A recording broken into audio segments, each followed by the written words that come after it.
All right. Checking all delays, of course. I am also preparing to live stream on LinkedIn. So this is why it's been a little delay. All right. All right. Audio is good over here.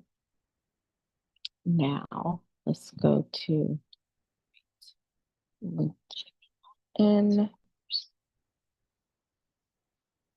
So it would be great when you have a team, but I also believe that it is great to know how to do things yourself.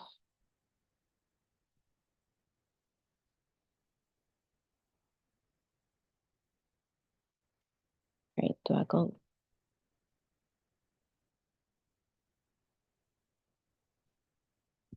I don't have it. Okay.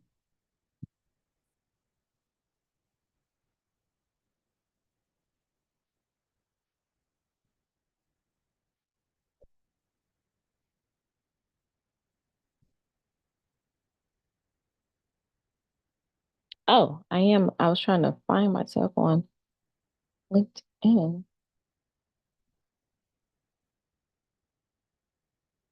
to see if I'm live. All right, I'm coming. I'm coming. It's kind of fun. Um, all right. I am just going to trust that the people can see me on LinkedIn because I can't check it, or maybe I just don't know how to check it. Like, oh, there I am. Go me. Okay. Hi, everyone. Oh, let me do this.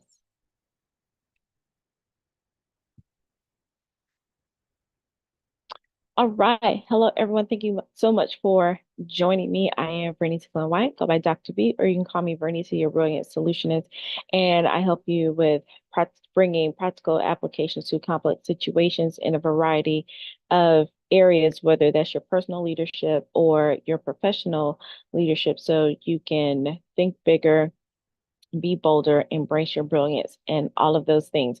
We are talking about opulent thinking for opulent opportunities. And if you're on LinkedIn and you're new to me, hi, welcome. I did an introduction video on my YouTube channel, so you can get caught up. But this is a foundational piece because the series is, to me, that massive. And so I wanted to lay this foundation. And on my YouTube channel, when I did the introduction, I talk about the reasons why I call it opulent thinking for opulent opportunities in this month. So this video is for a general overview. And we are going to talk about different perspectives in the area of mindset, business, money, goal setting, limiting or outdated beliefs. And it will all tie into why I believe that having opulent thinking or an upgraded level of thinking will provide more opportunities for you. So you will see me look over at my notes because I want to make sure that I stay on track because this can be, I can, nerd out a little bit. So some of this was inspired by my dissertation that I did years ago. And I used this framework, the 8 standards for mathematical practice. And I used that for my dissertation for leadership. And then I was like, well, as I'm in this space of personal growth, personal development, that I now call personal leadership because that was from a mentor slash coach that I had. I was like, you know what, that works better for me.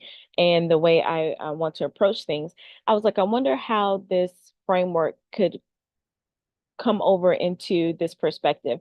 And part of my mission, if you have not seen me for a while, or if you're new to me, is to bankrupt a billion, helping build brilliant people bankrupt a billion burial plots.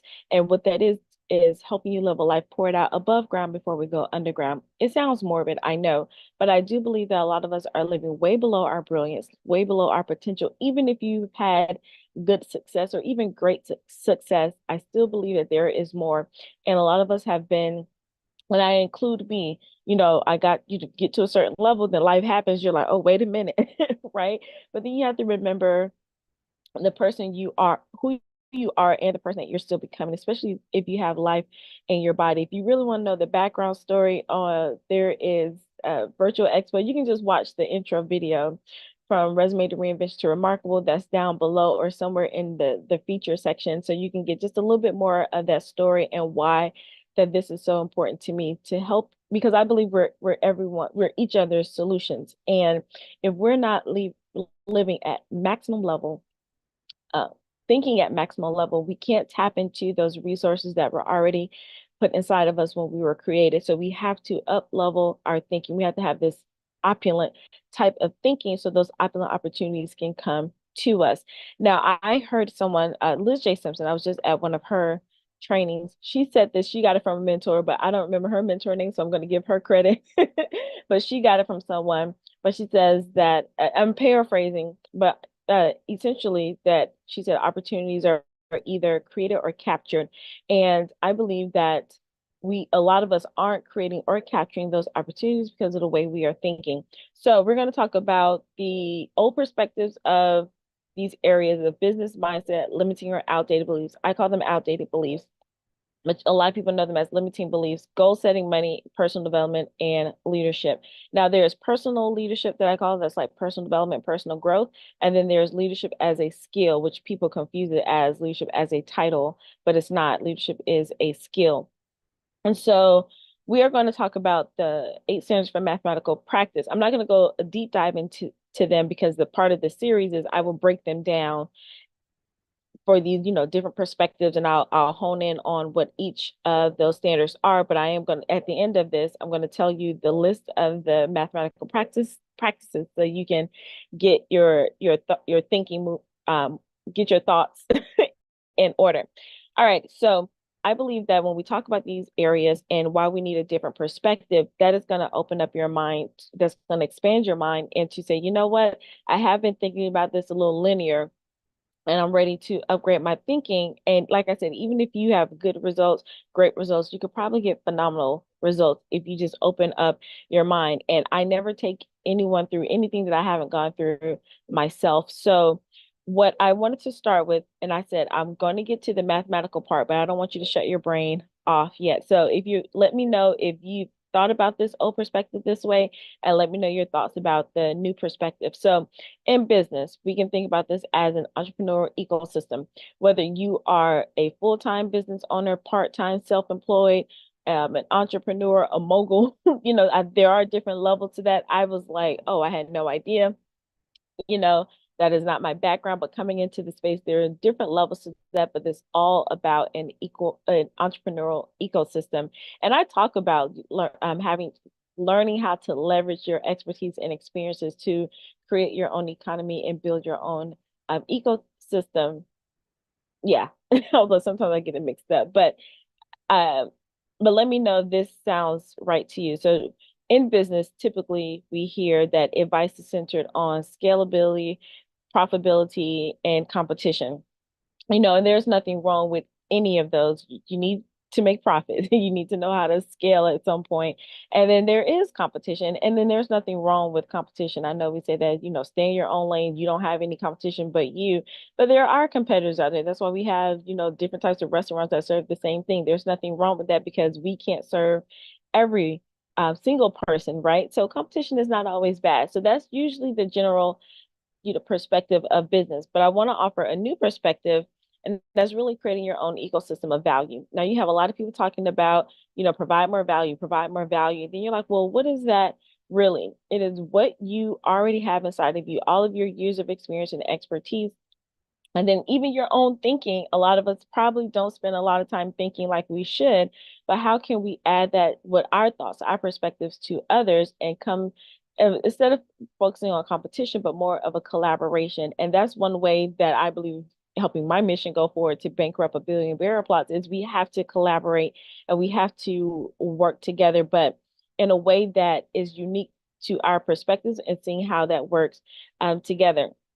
And then how your whatever you're offering, your unique perspective can help the other person go from surviving to thriving. And this is coming from an abundant place because the more you do that, the more someone else can tap into ways that they can also provide their thought process, their perspective, their thinking, their ideas, their creativity. That's all part of value to also help you thrive. So thinking about business moving from just an entrepreneurial ecosystem, which all of those are important, but then expanding that or adding to it a more an ecosystem of value. And that really comes from your thought leadership.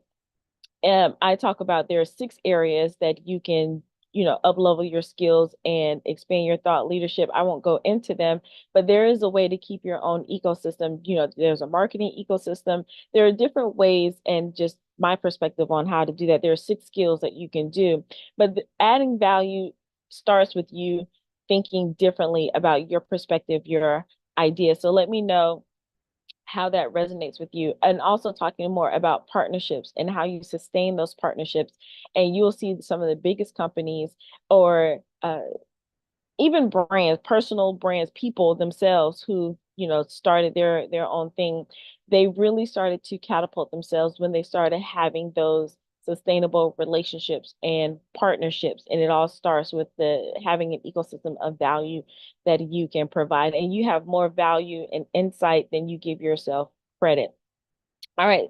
So now we're going to talk about the different perspective of mindset. So this all relates to opulent thinking for opulent opportunities, and you will understand, you will need this foundation to understand why I chose the 8 standards for mathematical practice coming up in our series. So this is the foundational work. So, stay with me. All right. So mindset, we know that the old perspective of mindset, and it's gotten more mainstream, but a lot of people kind of still roll their eyes a little bit at mindset. But what I can tell you from my experience going on, being with a lot of high level business people, entrepreneurs, sitting in different types of rooms across my career, and even on this journey of entrepreneurship and business owner, self-employed, and all of that, everything they say comes down to how you think. Is your mindset. Yes, people are brilliant with their skills, their tactics, their strategies, but every single one of them always come back to mindset. So I was like, okay, this is the jam. This is the secret sauce. And so the old perspective is really general, really talking about having a growth mindset. So my background is education and mathematics. So we all know about growth mindset, and Carol Dweck talking about growth mindset, and that is great. We do need growth mindset, but now to up level that perspective, instead of just talking about encouraging people on their abilities, like if you just work hard and you just think about it, then you can, you know, do whatever you want to do. But to up level that, the shift now becomes towards adaptive intelligence, AI, not that kind of AI, but in a way, adaptive intelligence, which highlights the importance of growth, but also the capacity to rapidly adjust to change. I do have notes, so that's why I'm looking down. Now we hear all these words, and it's like, well, what is that? What does that mean? So one definition of adaptive intelligence is a collection of skills, attitudes, and behaviors that can help you survive and thrive, and it can be passed on to other generations. I like that example because I, when you hear about, a lot of families and generational, wealth or whatnot, it is a skill of business, and, the skill of entrepreneurship that has been passed down.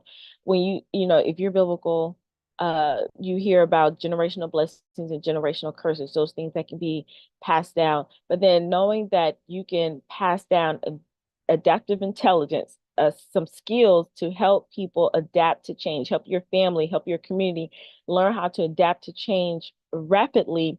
Thinking of that as a skill set, that is how we build true legacy. So it's not always about the material things that we pass down, but it's the skill set that we pass down.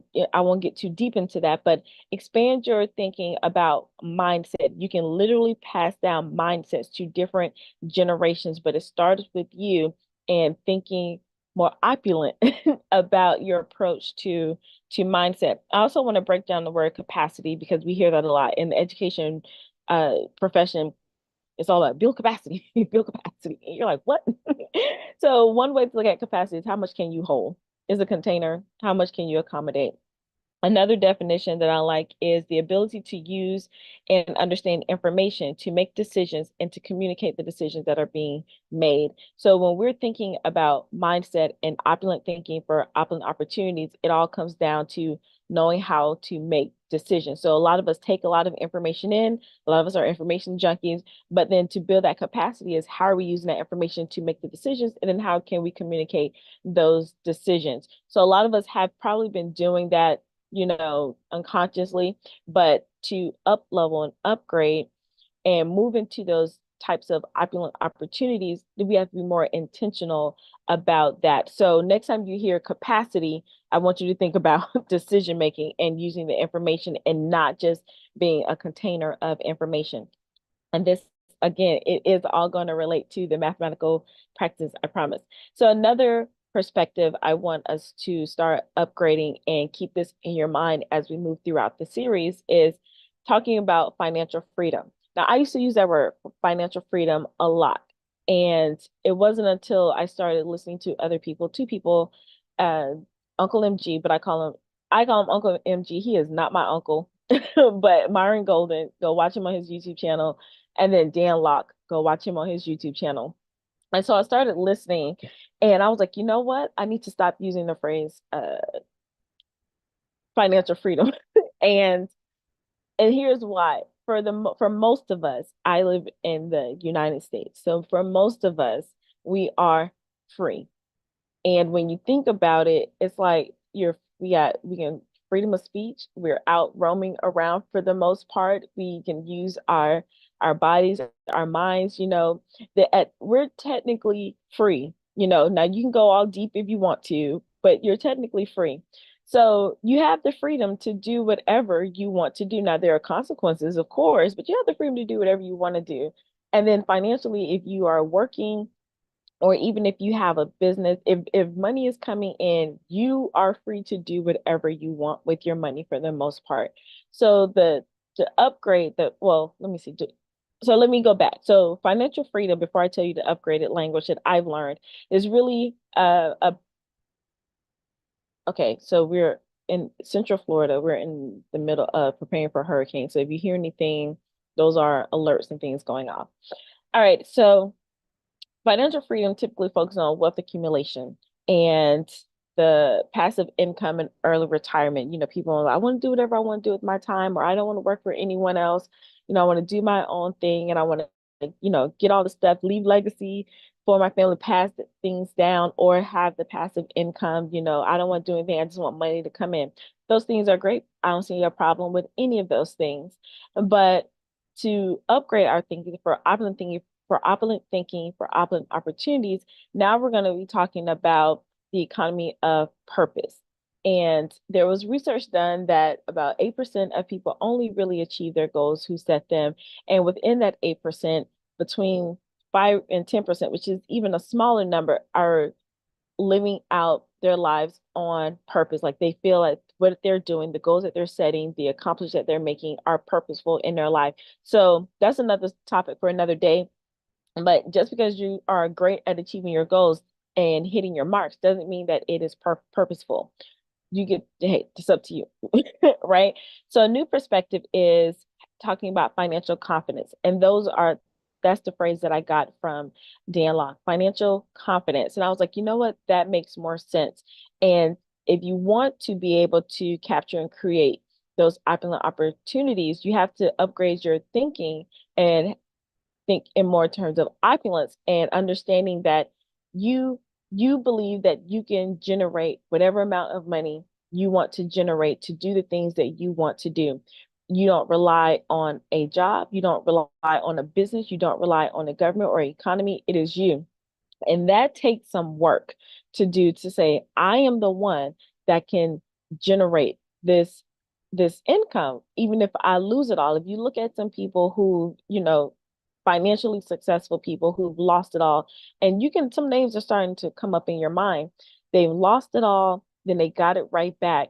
And you can say a lot about, the person that you're probably thinking, but they really have more financial confidence than financial freedom, because it's one thing that if you got the money and it's coming in, of course you still feel free. Of course you know, have the confidence, you know, because you have the money there to back you up. But what if it goes away? Do you have the belief in yourself to say, you know what, I can still generate what I want to generate, whether I want to go high, go low, stay the same, whatever, I can do this. I have the ability and the belief. First of all, it's the belief, and that does tap into go back into mindset, but I can do that. And now because I can generate the income or the revenue, the profits, whatever that I desire, then I can tell my money where to go and I can put the money into the things that matter the most to me, the organizations that I care about, helping the communities I care about, my family. Well, it goes beyond just your family, but extended family. You can do the things that you really want to do and support the causes you really want to support because you have that financial confidence. So that's another shift in perspectives when we're thinking about financial freedom and upgrading that to financial confidence and thinking more about an economy of purpose. Now, this isn't the abstract purpose of, oh, just go follow your passion, follow your purpose. Your purpose, I won't get into that. I did a whole series on my YouTube channel, September Significant. Go back and watch that. But your purpose does require some tangible things for you to do. So that's why this is tied into finances, all right? So now you can start aligning your financial decisions, not from a place of lack and not from the place of this is just good enough, but from a place of abundance and opulence. And then that's where those opulent opportunities come in. And now you can focus on, I call it VIP. I didn't make this up, but I just rearranged the order. But your values, your impact, and your purpose. And there are a lot of us, you know, you can generate money, but you're still probably feeling lost. But now when you shift this thinking, now you can make those financial decisions based on VIP, your values, impact, and purpose. All right, so two more things before I share with you the the the framework that we're going to follow for the series. Again, this is the foundational part for opulent thinking for opulent opportunities. And if you don't expand that, if you don't expand your thinking first, those opportunities are not, you're not going to see those opportunities because they're here.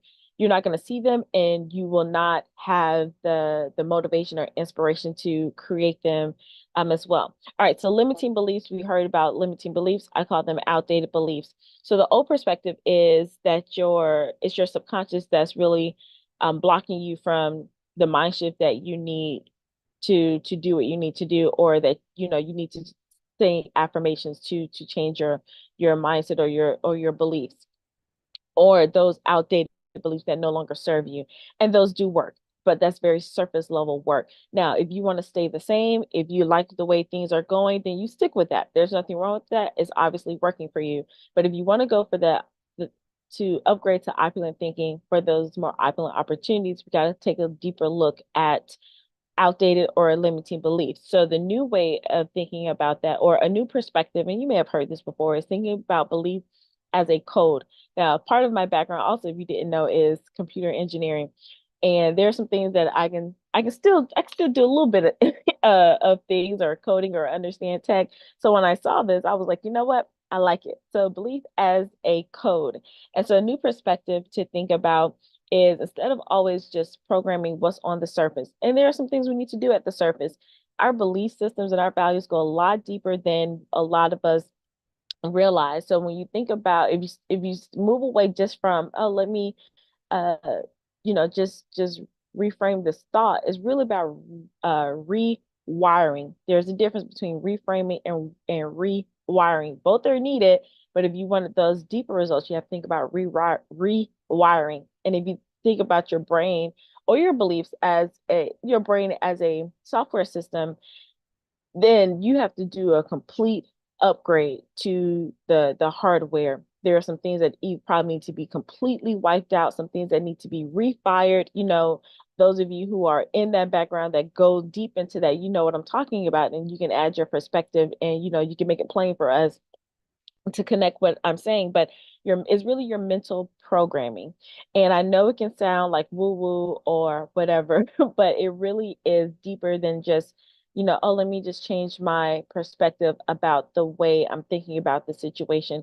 It is really constantly doing exercises and you're practicing, like you're really refiring things in your brain to show up in a different way. So if you've been doing something and you're like, man, I keep reverting to the old way that I've been doing something, then reframing it work because you probably don't feel, all of that tension and trauma and anxiety that you felt before. But if you're still reverting to that, then there needs to be a rewiring, and you physically need to do things and mentally need to do things to jolt your body into a different way of thinking. And that comes with repetition and practice of something totally different. And it takes time for you to do that until those new pathways are formed. So don't don't get down on yourself if you're like, well, I've been working on this, I've been working with a coach, or I've been in these personal development programs and things aren't working.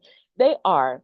Like, everything works, everything does work. But if you're still trying to go to even higher levels, you just have to do deeper work. And that's what that means. So the when I talk about the eight standards for mathematical practice as the framework, and using that lens for this foundational work, it'll make more sense to you. So you're really now changing the neural pathways that are happening in your brain. That's how you get it deep down and embedded.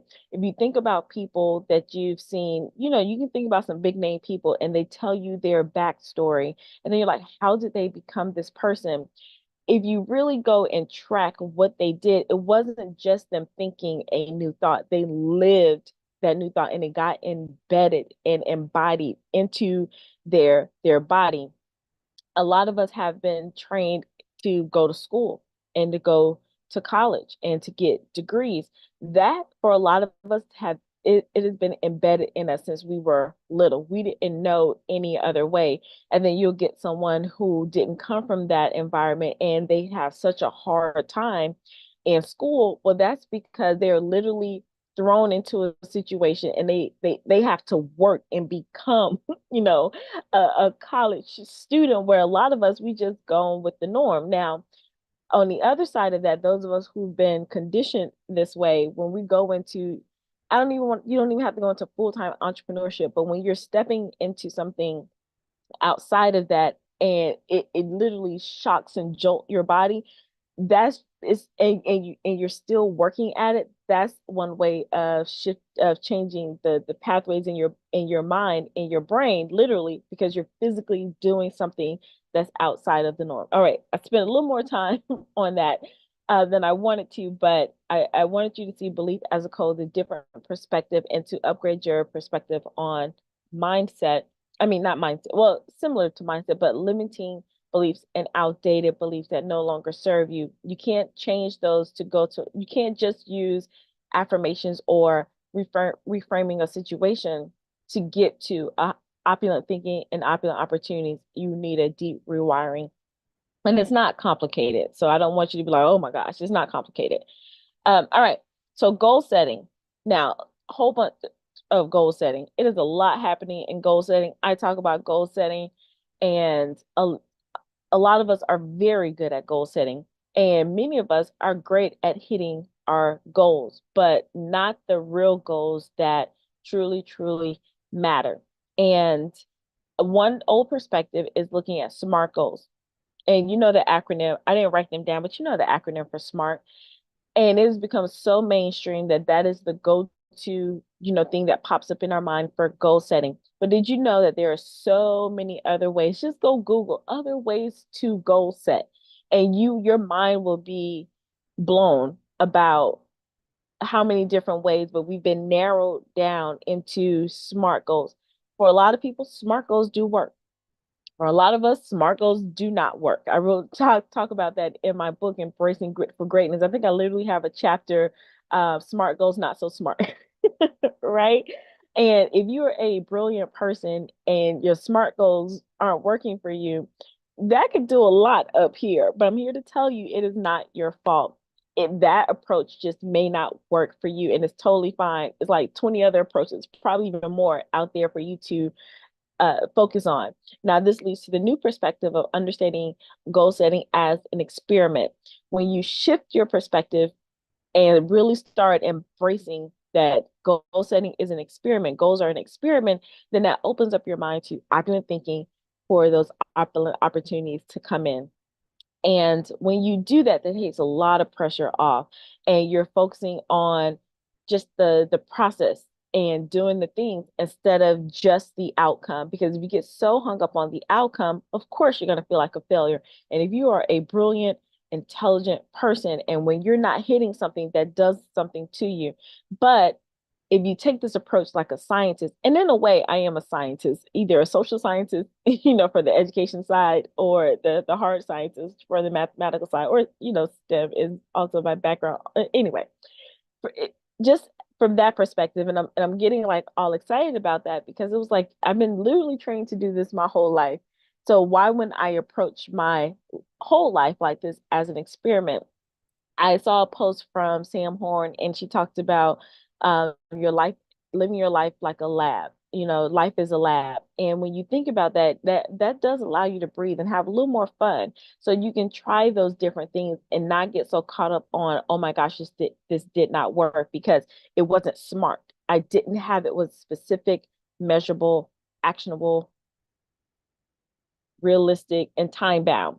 Again, there's nothing wrong with those, but if it's not working for you, then you need to adjust those things. And a lot of us, honestly, if you don't really do, a lot of us don't do the full SMART acronym. We'll do the specific, and not so much because a lot of people still struggle with clarity.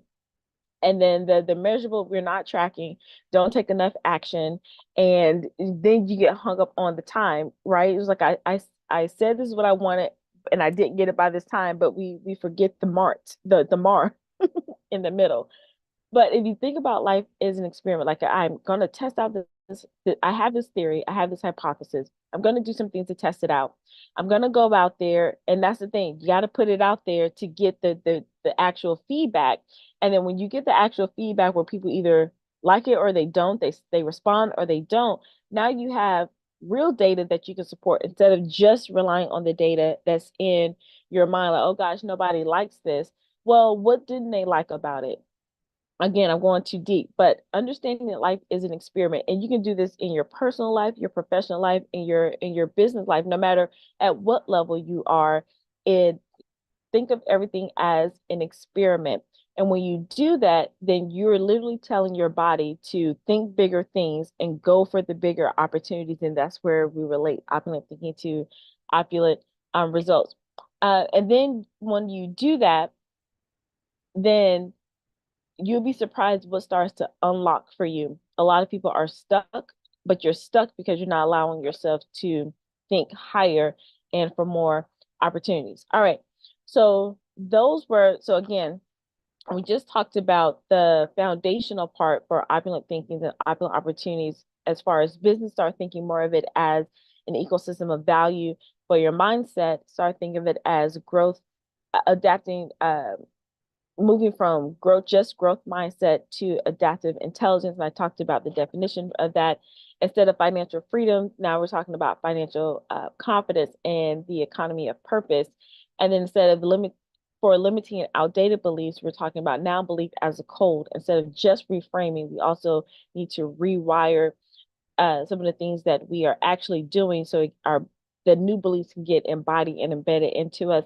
And then goal setting, instead of just focusing on one type of goal setting like SMART goals, we're looking at life as an experiment, or goal setting as an experiment, and our life as a lab. So now what you've been waiting for, I'm going to read through just the title of the 8 standards for mathematical practice. You can go look them up, but I'm using this as similar to my dissertation, is just the conceptual framework that I'm going to take all those foundational pieces and talk to you how these relate, because I'm focusing more on the thinking side than the opportunity side. A lot of us try to go find these opportunities, and then the opportunities come, but guess what? Your mind hasn't caught up with the opportunity, and then you're like, oh my gosh, none of this works. It does work, but it's your thinking. It's me, my thinking, and how I'm looking at things that's going to allow me to cash in on the opportunities, right? All right, so the first mathematical practice is make sense of problems and persevere in solving them. Now, I was going to give you the description of each one, but I want to save that for the series because I want you to stay with me. All right, so S&P 1, make sense of problems and persevere in solving them. S&P S&P 2 is reason abstractly and quantitatively. S&P 3 is construct viable arguments and critique the reasoning of others. S&P 4 is model with mathematics and it's not what you think. S&P 5 is use appropriate tools strategically. It's going to be a good one. S&P 6, attend to precision. I think that was my favorite one when I was learning about things and working throughout my dissertation. That I think that one was like my favorite one. And then S&P 7, look for and make use of structure. And the final one, S&P 8, look for and express regularity and repeated reasoning. When I was in this training not too long ago, and the person said something, and I was like, "Oh my gosh, this is." I'll give you some insight in case you don't make it all the way to the final one. Trends. That's all I'm going to say about S&P 8.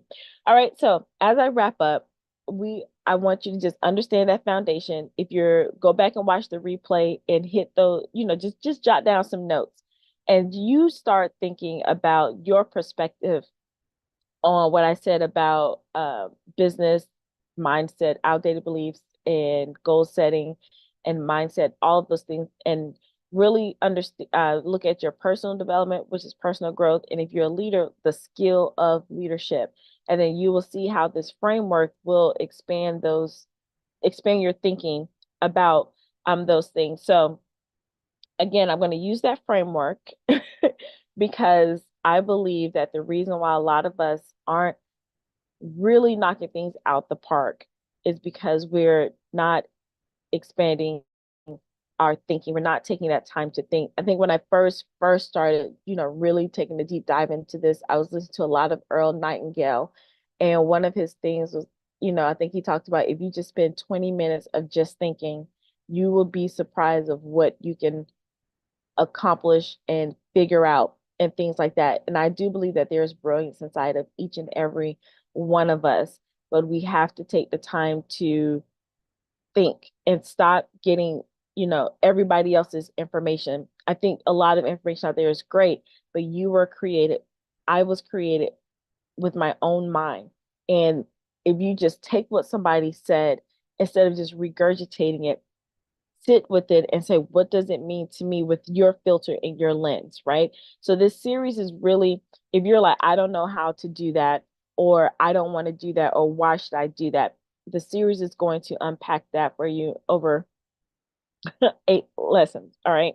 So thank you so much for listening and learning with me. If you want to stay connected, if you're on LinkedIn, you can go to subscribe to my newsletter or check the features down below for other ways to stay connected with me. If you're on YouTube, be sure to, if you like this vibe, go ahead and subscribe and hit the bell so you can be notified for anything that's upcoming for you. And yes, stay with me, and I will look forward to sharing the rest of this with you. I have a note here to say I was going to talk about the new Matlock. I'll wait because I want to keep this foundation short. I'll do that somewhere else. I'll probably just do that on my YouTube channel for the a